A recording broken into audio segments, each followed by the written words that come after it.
Hello, ഇന്നത്തെ യാത്ര Periyar tiger റിസർവിലെ ഇടപ്പാളയം വാച്ച് ടവർ എന്ന സ്റ്റേയും തേക്കടിയിലെ ബോട്ടിങ്ങും പിന്നെ കുറേ ആനിമൽ സൈറ്റിങ്സും എല്ലാം കൂടി ഉള്ളൊരു അടിപൊളി ട്രിപ്പാണ്. രാവിലെ തന്നെ അമ്മയോടും ബൈ പറഞ്ഞിറങ്ങി ബാഗെല്ലാം എടുത്ത് നേരെ വണ്ടി കയറ്റി ട്രിപ്പ് സ്റ്റാർട്ട് ചെയ്തു. സഞ്ജയ് ചാച്ചനെയും പോകുന്ന വഴി പിക്ക് ചെയ്തു. മനസ്സോടെ സാൻഡ്ര ഞങ്ങളോട് ബായും പറഞ്ഞ് നേരെ പാറേപ്പള്ളിയിൽ പോയി അവിടെ നേർച്ചയെ വിട്ട് നമ്മൾ ട്രിപ്പ് സ്റ്റാർട്ട് ചെയ്തു. ഒരുപാട് നാളത്തെ മനസ്സിലെ ആഗ്രഹമായിരുന്നു ഈ ഇടപ്പാളയം ട്രിപ്പ്. നമ്മുടെ ഈ ട്രിപ്പിൻ്റെ ഏകദേശം ഒരു പ്ലാൻ ഞാനിപ്പോൾ പറയാം. നമ്മൾ ആദ്യം പെരിയാർ നാഷണൽ പാർക്കിൻ്റെ ടിക്കറ്റ് ഓഫീസിൽ ചെന്ന് നമ്മുടെ ടിക്കറ്റും കാണിച്ച് അവിടെ ഫോറസ്റ്റിൻ്റെ ബസ്സിൽ നമ്മൾ തേക്കടി ചെക്ക് പോസ്റ്റിലേക്ക് കൊണ്ടുവരും. അവിടുന്ന് ചെക്ക് പോസ്റ്റ് കയറി റിസർവ് ഫോറസ്റ്റിലൂടെ നമ്മൾ ട്രാവൽ ചെയ്ത് ബോട്ട് ലാൻഡിംഗ് ഏരിയയിലേക്ക് വരും. അവിടെ നിന്നും ഫോറസ്റ്റ് ഡിപ്പാർട്ട്മെൻറ്റിൻ്റെ ബോട്ടിൽ കയറി മുല്ലപ്പെരിയാർ ഡാമിൻ്റെ കാഷ്മെൻറ്റ് ഏരിയയിലൂടെ ട്രാവൽ ചെയ്ത് ലേക്ക് പാലസ് എന്ന് പറയുന്ന KTDCയുടെ ഏറ്റവും പ്രീമിയം പ്രോപ്പർട്ടിയിലേക്ക് നമ്മൾ ലാൻഡ് ചെയ്യും. അവിടെ നിന്നും കാട്ടിൽ കൂടി 20 മിനിറ്റ് ട്രക്ക് ചെയ്ത് വേണം നമ്മൾ ഇടപ്പാളയം വാച്ച് ടവർ എന്ന് പറയുന്ന ഈ സ്ഥലത്തേക്ക് എത്താൻ. ഏകദേശം ഒരു 12:30 കൂടി തന്നെ നമ്മൾ കുട്ടിക്കാനത്തിനടുത്തുള്ള പുല്ലുപാറയിലെത്തി. അവിടെ നല്ല അടിപൊളി പൊറോട്ടയും ബീഫും കിട്ടുന്ന ഹോട്ടൽ മരിയയിൽ തന്നെ കയറി. ഈ ഹോട്ടലിലെ ഫുഡ് മാത്രമല്ല, വ്യൂ അടിപൊളിയാണ്.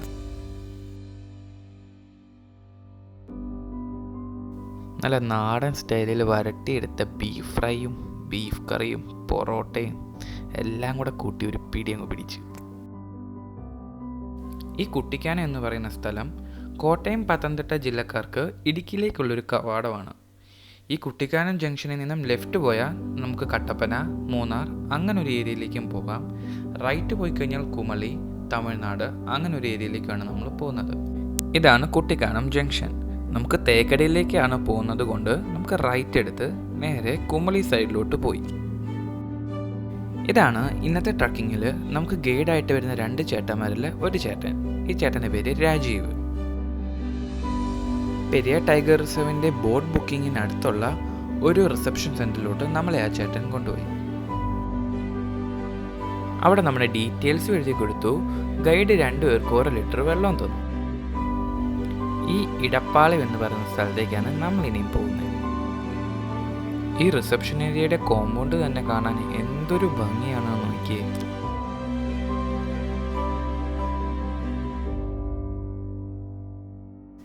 ഇതാണ് ഫോറസ്റ്റ് ഡിപ്പാർട്ട്മെൻറ്റിൻ്റെ ബോട്ടിംഗ് ഏരിയയിലേക്ക് ഷട്ടിൽ അടിക്കുന്ന ബസ്. ഏകദേശം 2 മണിയോട് കൂടെ തന്നെ നമ്മൾ ബസ്സിൽ കയറി സീറ്റ് ഉറപ്പിച്ചു. ഇതാണ് തേക്കടി ഫോറസ്റ്റ് ചെക്ക് പോസ്റ്റ്. ഇത് കഴിഞ്ഞു കഴിഞ്ഞാൽ മുഴുവനും കാടാണ്. നമ്മൾ ആ കാട്ടിലൂടെ ഈ ബസ്സിൽ പോകുന്നത് തന്നെ അടിപൊളി ഒരു എക്സ്പീരിയൻസ് ആണ്. ബോട്ട് ലാൻഡിങ്ങിൻ്റെ ഏരിയ എത്തുന്നിടം വരെ നമുക്ക് മ്ലാവിനെയും ചില സമയങ്ങളിൽ ആനകളെ വരെ കാണാനുള്ള ചാൻസ് നമുക്കുണ്ട്. ഏകദേശം ഒരു 10-15 മിനിറ്റ് ബസ്സിലെ യാത്രയ്ക്ക് ശേഷം നമ്മൾ ലാൻഡിങ് ഏരിയയിലേക്ക് എത്തി.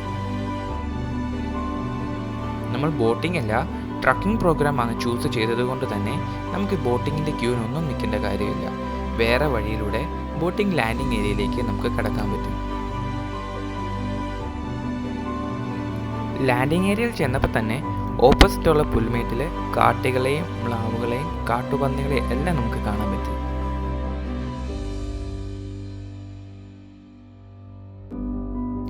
ബോട്ട് 3:30 ആയതുകൊണ്ട് തന്നെ 3/4 മണിക്കൂറോളം നമ്മൾ ഇനി അവിടെ വെയിറ്റ് ചെയ്യണം. കഴിഞ്ഞ ട്രിപ്പിന് പോയ ബോട്ടുകളെല്ലാം തിരിച്ചു വന്നതിന് ശേഷം നമ്മളെയാണ് ആദ്യം ബോട്ടിലേക്ക് കയറ്റിയത്.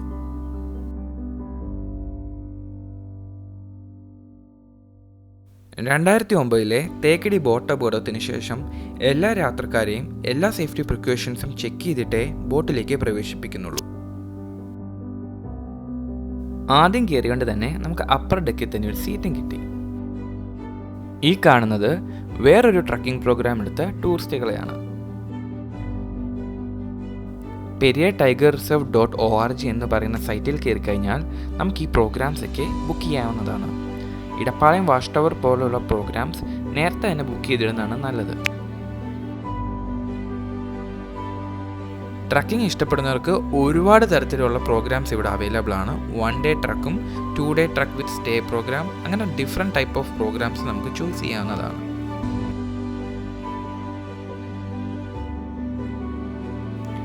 ദേ ഒരു ഒറ്റയാൻ. ഏകദേശം 900 ആനകളോളം ഈ പെരിയാർ ടൈഗർ റിസർവിൻ്റെ ഉള്ളിലുണ്ട്. ഒരു കാലത്ത് ആനകളുടെ സെൻസസ് എടുത്തുകൊണ്ടിരുന്നത് അതിൻ്റെ കാൽപ്പത്തി വെച്ചായിരുന്നു. ആണാനകളുടെ കാൽപ്പത്തി റൗണ്ട് ഷേപ്പിലും പെണ്ണാനകളുടെ കാൽപ്പത്തി, അതായത് പിടി ആനകളുടെ കാൽപ്പത്തി ഓവൽ ഷേപ്പിലുമാണ്. അപ്പോൾ ഇതിൻ്റെ കണക്കെടുത്താണ് ഏകദേശം എത്ര ആനകൾ ഈ ടൈഗർ റിസർവിലുണ്ട് എന്നൊരു കണക്കെടുക്കുന്നത്. ആനകൾ കാലുകളിലൂടെ സംസാരിക്കുമെന്ന് പറഞ്ഞാൽ നിങ്ങൾ വിശ്വസിക്കുമോ? ആനകൾക്ക് അവയുടെ കാലുകളിലൂടെ ലോ ഫ്രീക്വൻസി വേവുകളെ ഒബ്സർവ് ചെയ്ത് അതുവഴി ആശയവിനിമയം ചെയ്യുവാൻ സാധിക്കും. അതുകൊണ്ട് തന്നെ ആനകൾക്ക് എന്തെങ്കിലും ഒരു അലേർട്ട് അനുഭവപ്പെട്ടാൽ അത് അതിൻ്റെ ഒരു കാല് പൊക്കി ബാക്കി പ്രഷർ ബാക്കി കാലുകളിൽ കൊടുത്ത് അത് വേവുകളെ നിരീക്ഷിക്കും. അങ്ങ് ദൂരെ കുറേ കാട്ടുകളെ കണ്ടോ? അതിൻ്റെ പേര് ഇന്ത്യൻ ഗൗർ എന്നാണ്, ബൈസൺ എന്നല്ല. നമ്മൾ ബോട്ടിങ്ങിലെ കാഴ്ചകളെല്ലാം കണ്ട ശേഷം നമ്മളെ ലേക്ക് പാലസിലും ഇറക്കിയിട്ട് ബോട്ട് തിരിച്ചുപോയി.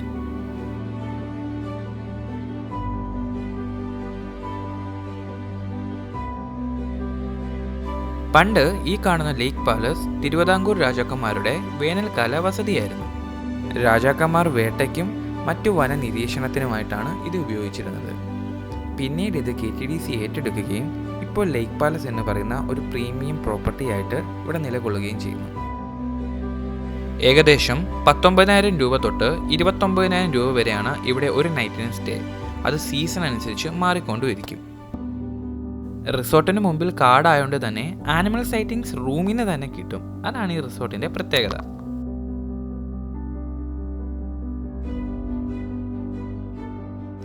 നമുക്കിവിടെ നിന്നും ഏകദേശം 20 മിനിറ്റോളം ട്രക്ക് ചെയ്ത് വേണം നമ്മൾ ഇന്ന് താമസിക്കുന്ന സ്ഥലമായ ഇടപ്പാളയം വാച്ച് ടവറിലേക്ക് പോകാൻ. ലേക്ക് പാലസ് ഫോറസ്റ്റിൻ്റേതല്ല, മറിച്ച് KTDCയുടേതായതുകൊണ്ട് ഇവിടെ വരുന്ന ഗസ്റ്റുകൾക്ക് ട്രക്കിങ്ങിന് പോകാൻ അനുവാദമില്ല. ലേക്ക് പാലസിൻ്റെ ബാക്കിലുള്ള ഒരു വഴിയിലൂടെയാണ് നമുക്ക് ഇടപ്പാളയം വാച്ച് ടവറിലേക്ക് ട്രക്ക് ചെയ്യേണ്ടത്.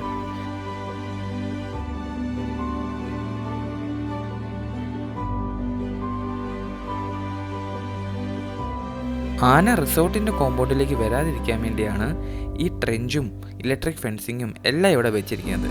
പക്ഷേ ഒന്ന് ചക്ക സീസൺ ആയിക്കഴിഞ്ഞാൽ ഇവമാരി ഫെൻസും ട്രെഞ്ചും എല്ലാം കടന്ന് കോമ്പൗണ്ടിൽ കയറി ചക്ക പറിക്കും. ഇനി മുല്ലപ്പെരിയാറിനെ കുറിച്ച് ചരിത്രം പറയാം. മുല്ലപ്പെരിയാർ സ്ഥാപിക്കുന്നതിന് മുമ്പ് കമ്പം, തേനി, മധുര എന്നീ പ്രദേശങ്ങളിലെ ഏറ്റവും വലിയ പ്രശ്നമായിരുന്നു വരൾച്ച. വരൾച്ച കാരണം മധുരയിലെ ജനങ്ങൾ എലിയെ വരെ ചുട്ടു കഴിച്ചിട്ടുണ്ട് എന്ന് ചരിത്രം പറയുന്നുണ്ട്. ഈ പ്രശ്നത്തെ നേരിടാൻ ബ്രിട്ടീഷ് എഞ്ചിനീയറായ ജോൺ പെനിക്യുക്കാണ് മുല്ലപ്പെരിയാർ ഡാമിൻ്റെ രൂപരേഖ നിർമ്മിച്ചത്.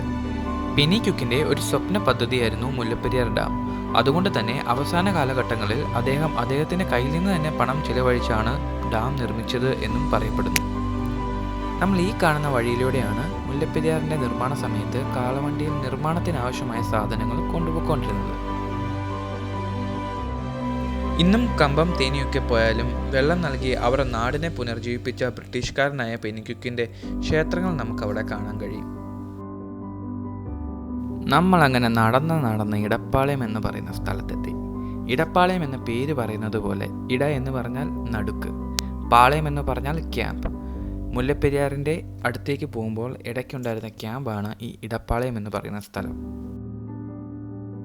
റിസർവോയറിൻ്റെ തീരത്തായതുകൊണ്ട് തന്നെ മൃഗങ്ങൾ വന്ന് വെള്ളം കുടിക്കുമ്പോൾ അതിനെ കാണാനും അതിനെ വേട്ടയാടാനും രാജാക്കന്മാർ പണിത ഒരു ട്രീ ഹൗസ് ആണ് ഈ ഇടപ്പാളയം വാച്ച് ടവർ. കാടിൻ്റെ വന്യതയിൽ ഞങ്ങൾ 4 പേരും മാത്രമാണ് ഈ ഒരു സ്ഥലത്ത് സ്റ്റേ ചെയ്യാൻ പോകുന്നത്. സൗത്ത് ഇന്ത്യയിൽ കിട്ടാവുന്നതിൽ വെച്ച് ഏറ്റവും നല്ല ഫോറസ്റ്റ് എക്സ്പീരിയൻസ്. എൻ്റെ ഒരുപാട് നാളത്തെ ബക്കറ്റ് ലിസ്റ്റ്. ഞാൻ അങ്ങോട്ട് നടന്നു നീങ്ങുമ്പോൾ എൻ്റെ മനസ്സിൽ ഒരുപാട് സന്തോഷം ഉണ്ടായിരുന്നു. ഇടപ്പാളയം വാച്ച് ടവറിൽ 2 പേർക്ക് ഒരു ദിവസം താമസിക്കാൻ 10,000 രൂപയാണ് ചെലവ്. കയറി ചെല്ലുമ്പോൾ തന്നെ നമ്മളെ വെൽക്കം ചെയ്യുന്നത് ഒരു കാട്ടിയുടെ തലയാണ്. ചെന്നപ്പോൾ തന്നെ നല്ല ഒരു ചായയും സ്നാക്സും നമുക്ക് അവിടെ നിന്ന് കിട്ടി. 2 ഗൈഡുമാരുണ്ടെന്ന് പറഞ്ഞില്ലേ? രണ്ടാമത്തെ ഗൈഡിൻ്റെ പേര് കവിരാജ്. ആളൊരു അസാധ്യ കുക്കാണ്. ഭക്ഷണം എന്നൊക്കെ പറഞ്ഞാൽ അടിപൊളിയാണ്. ഞാൻ വെറുതെ പറയുകയല്ല, അടിപൊളിയാണ്. ചായയൊക്കെ കുടിച്ചു കഴിഞ്ഞപ്പോൾ പുറകിലൊരു ശബ്ദം. നമ്മൾ ഓടിച്ചെന്ന് നോക്കുമ്പോൾ കുറേ കാട്ടി. ഇനി നമുക്ക് വാച്ച് ടവറിൻ്റെ റൂം ടൂർ കാണാം. ഒരുപാട് പടികൾ ചവിട്ടി മേളിൽ കയറണം. മുകളിൽ ചെന്ന് കഴിഞ്ഞാൽ ഒരു ചെറിയ സിറ്റ് ഔട്ട്, അവിടെ 2 കസേരയുണ്ട്. റൂമിൻ്റെ ചെറിയൊരു ഡോറ് തുറന്ന് കഴിയുമ്പോഴത്തേക്കിനും അകത്തൊരു ചെറിയ ബെഡുണ്ട്. നമുക്ക് 2 പേർക്ക് കംഫർട്ടബിളായിട്ട് കിടക്കാം. പിന്നെ ഒരു മിററുണ്ട്, ഒരു ടീപ്പോ ഉണ്ട്. വേറെ പറയത്തക്ക സൗകര്യങ്ങളോ കാര്യങ്ങളോ ഒന്നുമില്ല. പഴയ ഇടപ്പാളയം വാച്ച് ടവറിൻ്റെയും മുല്ലപ്പെരിയാറിൻ്റെ ഒക്കെ ഫോട്ടോസ് അവിടെ വെച്ചിട്ടുണ്ട്. പക്ഷേ ഈ വ്യൂ, ഇതിനു വേണ്ടിയാണ് നമ്മൾ ഇത്രയും നടന്നു വന്നത്, ഇത്രയും പൈസ ചിലവാക്കിയത്. ടോയ്ലറ്റ് താഴെയാണ്, അത്യാവശ്യം നീറ്റാണ്. ഒരു കാട്ടിൽ നമുക്ക് ഇത്രയൊക്കെ പ്രതീക്ഷിക്കാനും പാടുള്ളൂ. ഒരു കുളി കഴിഞ്ഞ് പുറത്തോട്ട് ഇറങ്ങിയപ്പോഴത്തെ ഗ്രൗണ്ട് ഫുള്ള് കാട്ടിയും മ്ലാവും പന്നിയും എല്ലാം വന്ന് പുല്ല് മെയ്യുവാണ്.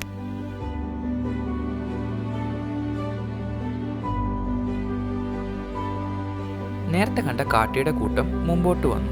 അതിനുള്ളിൽ സൂക്ഷിച്ചു നോക്കിയ കാട്ടിയുടെ കുഞ്ഞിനെയും കാണാം. അങ്ങനെ രാത്രി ആവുന്നിടം വരെ സിറ്റ് ഔട്ടിലിരുന്ന് അവിടുന്ന് കാഴ്ചകൾ കണ്ട് നമ്മൾ അവിടെ ഇരുന്നു.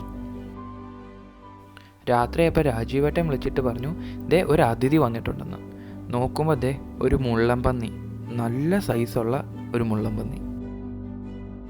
ഇവിടെ ആളനക്കം ഉള്ളത് കൊണ്ടും ഫുഡ് ഉണ്ടാക്കുന്നത് കൊണ്ടും വാച്ച് ടവറിൻ്റെ അടുത്ത് തന്നെ ഇവൻ ഈ രാത്രി കാലങ്ങളിൽ കാണും.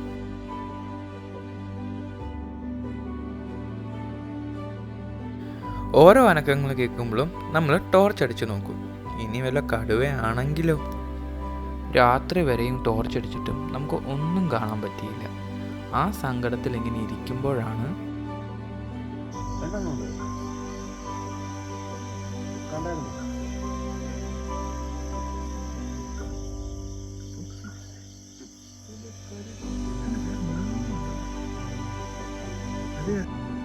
ഒരു S24 അൾട്ര ഉണ്ടായിരുന്ന നിങ്ങളെ എല്ലാം വ്യക്തമായി കാണിക്കായിരുന്നു.